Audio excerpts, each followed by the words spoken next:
Die eerste week in Julie het ek 'n baie ernstige beroerte gehad.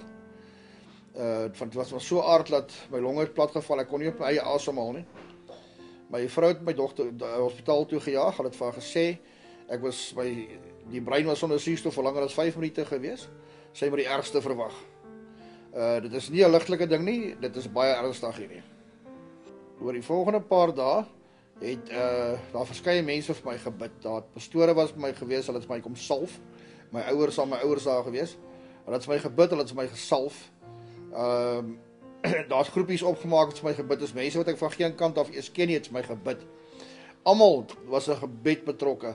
Die 4de dag toe my vrou hospitaal toe ry, voor sy hospitaal toe ry, toe vra sy vir Here, sy soek nou nie 'n wonderwerkie, maar asseblief kan ek nie net as sy daar instap, net vir 'n glimlaggie gee nie. Dit sou die wêreld vir haar beteken het. Toe my vrou daar instap, toe sit ek penreg op my bed. Die dokters het vir haar gesê, het gaan maande en maande vat vir my, ten minste 'n maand en 'n half voor ek uit die hospitaal uit is, en nog maande daarna vir rehabilitasie, voor ek eers weer sou kon huis toe gaan. Dit was 4 dae later nou.